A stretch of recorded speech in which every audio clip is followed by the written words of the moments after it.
Amen. Amen. Amen. Amen. Cet homme dit, je n'ai personne. Il n'y a personne qui peut me faire ça.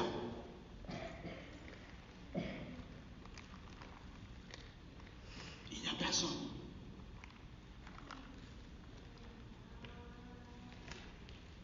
Je n'ai personne qui puisse me jeter à l'eau. Bien-aimé dans le Seigneur, essaie un peu de t'observer. Est-ce que tu laisses accès à quelqu'un pour pouvoir te jeter à l'eau dans une situation quelconque?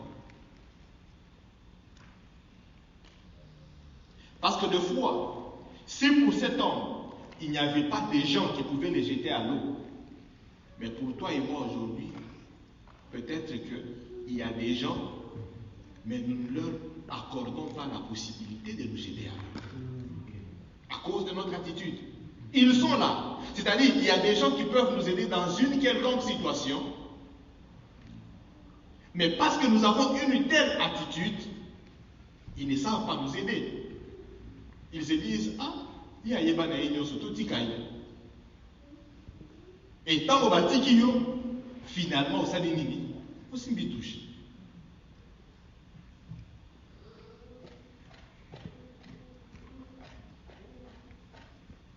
L'orgueil ruine.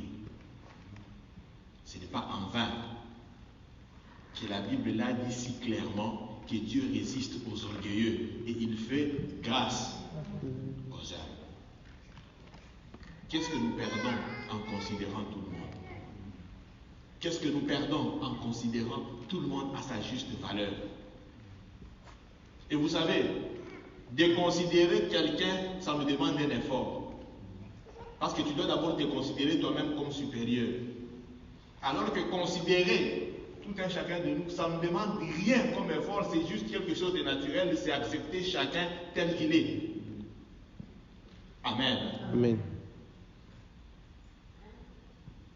Combien de fois nous avons fait des choses ici, tout simplement parce que nous ne savions pas ce qu'il fallait réellement faire.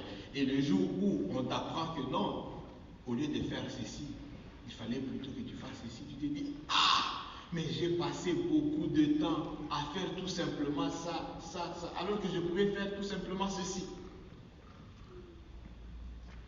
Nous sommes à un certain âge où même la technologie elle a tellement évolué que tout peut s'attraper en claquant les doigts. Mais bien aimé, si vous n'êtes pas suffisamment informé, vous êtes perdu dans le monde d'aujourd'hui. Vous êtes perdu dans le monde d'aujourd'hui. Non, que Dieu nous fasse grâce, que nous ne puissions pas fermer les portes aux gens dans notre vie. Parce que la prétention que certains hommes ont, c'est de croire que quand quelqu'un veut entrer dans sa vie, il y vient pour profiter de quelque chose. Alors que quelqu'un peut aussi venir dans ta vie pour que toi tu puisses profiter de quelque chose de lui.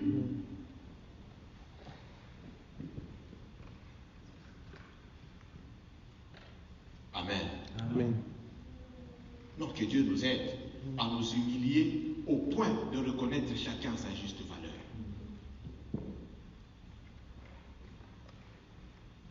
Vous savez, vous êtes dans une maison, chacun de nous ici a une maison. Vous pouvez avoir une télé de 1500 $, vous pouvez avoir un salon de 2500 $, vous pouvez avoir tout ceci, tout cela. Mais sachez que le jour où vous aurez besoin d'une aiguille qui coûte peut-être $1, tout ce qu'il y a de très coûteux ne vous servira jamais de rôle qu'une aiguille devrait faire. Amen. Amen. Seule l'aiguille qui coûte moins cher là fera son rôle. Aussi longtemps que tu n'as pas encore trouvé cette aiguille qui coûte très moins cher et qui n'occupe même pas un espace dans ta maison, aussi longtemps que tu n'auras pas trouvé cette aiguille là, tu n'auras pas résolu ce problème-là. Amen. Bien que tu aies des meubles qui coûtent très cher, qui occupent d'abord de très grands espaces dans ta maison, mais si le besoin d'aiguille se présente, aussi longtemps que tu n'auras pas trouvé cette aiguille-là, le problème ne sera jamais résolu. Amen. Nous avons besoin de plus petits que nous. Nous avons besoin d'eux, même pour les envoyer. Amen. Amen. Nous avons besoin d'eux, même pour les envoyer seulement.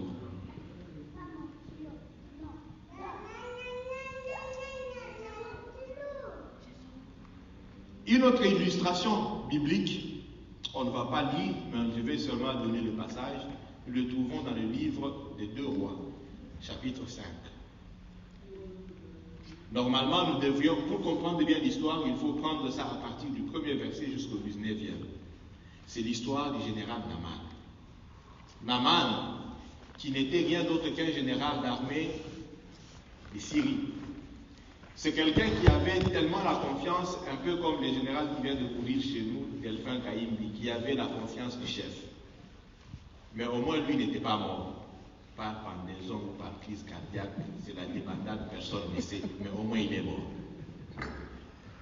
Naaman avait la confiance de son chef. Mais, et la confiance et la considération que Naaman avait de son chef, c'était tout simplement parce qu'il venait de gagner la guerre en faveur de la Syrie. Et donc, il était vraiment considéré.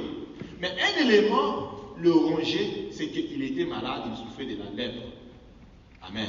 Amen. Et la lèpre, à cette époque, c'était une maladie impure. Alors, il s'est fait que dans la guerre qu'il avait gagnée, ils avaient amené les gens en déportation, les enfants d'Israël. Ils les avaient amenés en déportation et parmi ces enfants, il y avait une petite fille qui était servante dans la maison du roi. Et c'est cette fille-là qui a donné l'information pour dire, chez moi, dans mon pays, si cet homme se rend dans mon pays, il y a des serviteurs de Dieu qui peuvent lui guérir de cette maladie. Le roi s'est dit, bon, déjà ici que nous avons tenté tout ce que nous pouvions faire, ça n'a pas marché, essayons un peu de l'envoyer. Il écrit une lettre à son homologue, au roi d'Israël. Il lui dit, je t'envoie mon général afin qu'il soit guéri de sa maladie de lèpre.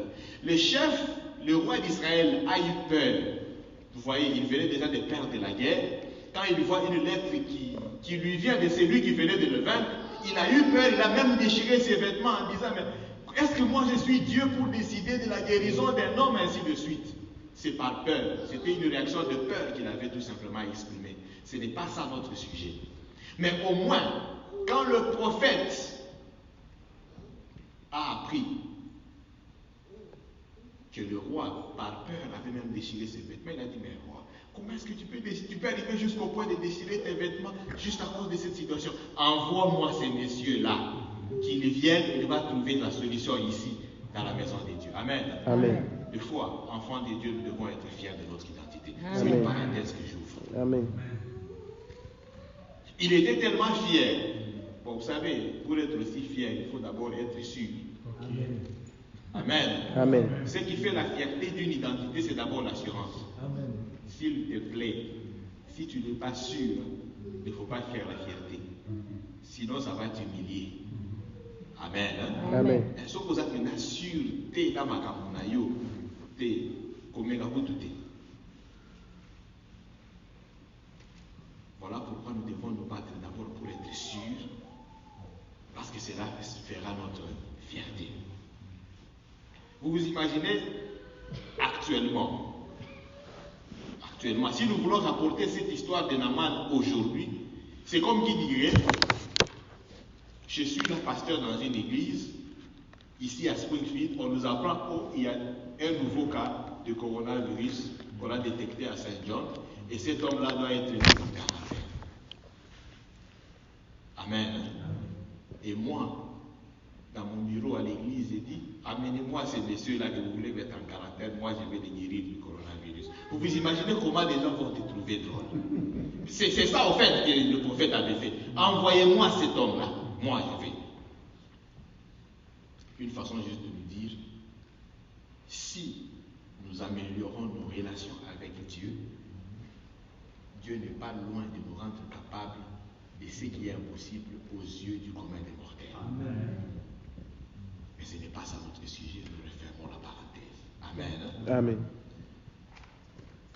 Le roi dit alors au général Naaman, va chez le prophète. C'est le prophète qui avait appelé, qui a dit, envoyez-moi ces messieurs. Mais là, quand le monsieur arrive, moi fier, pour vous démontrer que je suis très sûr, vous savez, peut-être que ici où nous nous retrouvons tous presque dans le même rang social, dans la même catégorie sociale, mais il faut rentrer par exemple chez nous au pays pour voir comment ceux qui ont un peu de moyens essayent de vouloir mettre les serviteurs de Dieu en poche. Essayez de voir la conduite il y a l'église. C'est des personnes qui pensent qu'ils sont permis de tout faire. Ayebi Kengane la paix il y a $500 et donc le pasteur ne peut pas me blâmer. Parce que s'il me blâme, salaire n'est à $500 et à mois prochain, ils annulent. Ils se permettent de dire n'importe quoi, ils se permettent de faire n'importe quoi. Oh, que Dieu fasse grâce pour que ces serviteurs retrouvent leur vraie valeur. Amen. Et là, le prophète a démontré que j'ai de la valeur. Vous savez, enfants de Dieu, nous avons tellement du prix aux yeux de Dieu. Vous vous imaginez, notre prix aux yeux de Dieu a fait que Dieu puisse livrer même son Fils unique. Nous avons du prix. Amen. Voilà pourquoi, si nous connaissons qui nous sommes, nous ne pouvons pas nous rabaisser dans certaines choses. Bon, en fait, ce n'est même pas ça notre sujet. Le roi et le prophète dit, quand on annonce que le général est déjà, parce que le général, en tant que général, il s'était quand même amené avec quelques soldats, avec de l'argent. On nous a démontré qu'il y avait 63 kilos, 67 kilos d'argent, autant de kilos d'or. Si nous voulons ramener ça aujourd'hui, il était avec un chariot automobile, peut-être de 5 véhicules, et il était muni peut-être de $50,000 pour une façon de vouloir acheter sa guérison. La Bible nous dit c'est la bénédiction de l'Éternel qui enrichit et les effets suivent d'aucun chacun. Dieu fait grâce à qui il veut. Amen. Et la grâce de Dieu n'a pas de prix. Et pour démontrer que la grâce de Dieu n'a pas de prix, le prophète, à partir de là où il était, il dit, il envoie un de ses serviteurs, il ne va pas dire à ce général-là, je n'ai pas besoin de le voir, je n'ai pas besoin de le rencontrer, qu'il aille tout simplement se jeter dans les eaux du Jourdain 7 fois et il sera guéri. Ça peut paraître comme de l'orgueil, mais ça, ce n'est pas de l'orgueil, ça, c'est la fierté. Okay. La fierté nourrit pas de l'assurance. Okay. La foi est une ferme assurance des choses qu'on espère et une démonstration de celles qu'on ne voit pas. Le prophète n'a pas vu le général, il n'a pas vu l'état de son corps, il n'a rien vu, mais il croyait tellement qu'il a démontré ce qu'il croyait sans l'avoir vu. Il lui dit, va, et ça va s'accomplir, je n'ai pas besoin de te voir. Vous savez, à cause de la pauvreté, nous avons amené la chrétienté dans une espèce de gesticulation. On pense que c'est en faisant beaucoup trop de mouvements que l'onction du Saint-Esprit agit. Oh! Vous pensez vraiment que la différence entre celui qui dit au nom de Jésus et celui qui dit au nom de Jésus, vous pensez que la différence sur l'impact et dans le ton de la voix? Non, qu'on ne se trompe pas. La différence n'est pas dans le ton de la voix. La différence est plutôt dans l'état de celui qui a professé cette parole. Amen. Amen. Amen. Et donc, je peux être tellement faible dans ma chair, mais très puissant en esprit. La faible phrase que je sortirai aura plus d'impact que toutes les vibrations que tu pourras faire si tu n'es pas en ordre avec le Seigneur. Bon, encore une fois, ce n'est pas ça notre sujet. Le prophète dit, va te jeter à l'eau. Maintenant, écoutez l'orgueil. Le général dit, c'est quoi ça? Moi, je suis venu ici, mais ces messieurs, ils ne sortent même pas d'abord pour me rencontrer, moi qui suis général. Il me dit d'aller me jeter dans le... En fait, le Jourdain, c'était un lac sale. Comparativement aux autres eaux qu'il y avait par exemple en Syrie, comme le Damas qu'on a cité. Et tous ces fleuves-là, moi je ne pouvais pas me laver dedans. Il n'y a qu'au Jourdain ici que je dois me laver. Mais comment est-ce que ces messieurs ici se foutent de moi? pensons deux fois que, selon notre entendement, quand nous considérons que notre situation est grande, nous pensons que Dieu doit déployer des efforts à la dimension de notre vision pour résoudre nos questions. Non. Dieu n'a pas besoin de notre vision pour répondre à nos questions. Il a tout simplement besoin de sa souveraineté. Et parce que c'est lui qui a créé toutes choses, il les gère à sa manière. Ce que toi tu vois grand, ce n'est pas grand devant Dieu. Et la lèpre qui était une impureté, voilà comment le prophète l'a traité. Amen. Amen. L'orgueil a voulu agir en Aman.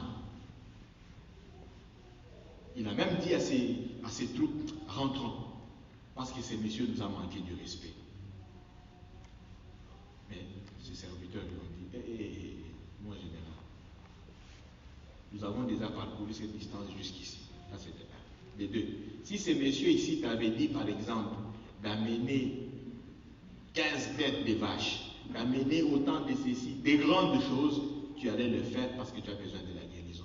Mais il a demandé quelque chose de très simple. Pourquoi est-ce que tu ne peux pas te rabaisser et exécuter tout simplement? Voir ce que ça va donner. Dans tous les cas, toi, tu as besoin de la guérison. Si c'est de la guérison que tu as besoin, mais exécute tout simplement. Au cas contraire, alors tu n'as pas besoin de la guérison. En réalité, c'est ce que les serviteurs lui avaient dit. Comment toi tu peux venir dans la présence de Dieu en te considérant d'abord que tu es ministre? Tu viens dans la présence de Dieu en te considérant d'abord que tu as de l'argent. Tu viens dans la présence de Dieu en te considérant d'abord que c'est toi le plus grand médecin. Tu viens dans la présence de Dieu en te considérant d'abord que c'est toi le plus grand pasteur. Non. Dans la présence de Dieu, on vient tout simplement en tant qu'enfant de Dieu. Amen. Qui n'a besoin de rien d'autre que de la grâce de Dieu. Amen. Et c'est maintenant dans la grâce que nous trouvons maintenant tous ces autres éléments. Amen. L'ironie du sort, c'est que quand le général est allé, il s'est jeté dans l'eau cette fois. Il s'est rendu compte effectivement qu'il voulait aussi passer juste à côté de sa guérison. Vous voyez, le général était déjà en train de passer à côté de la guérison.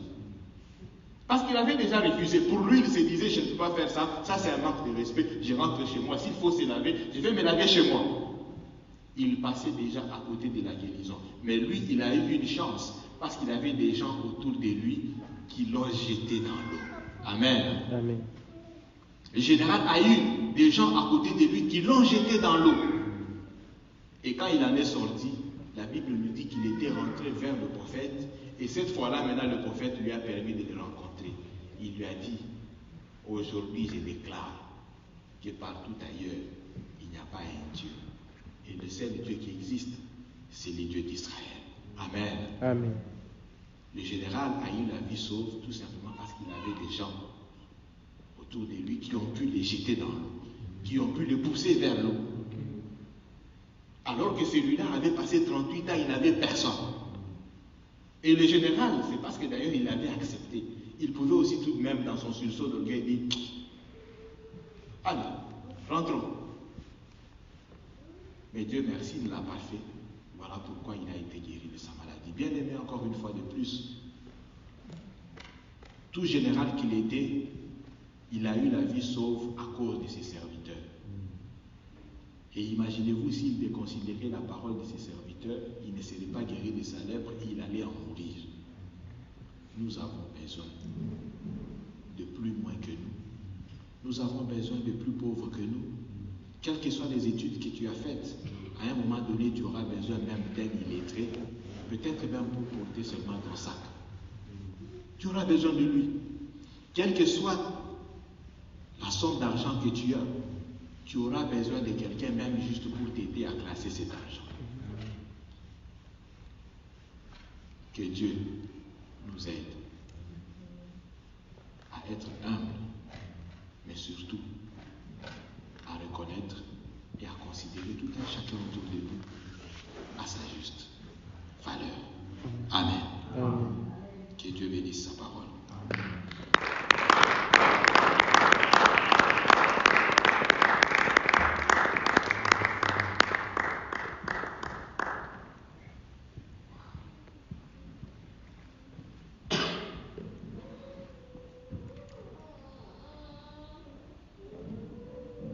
Amen. Amen.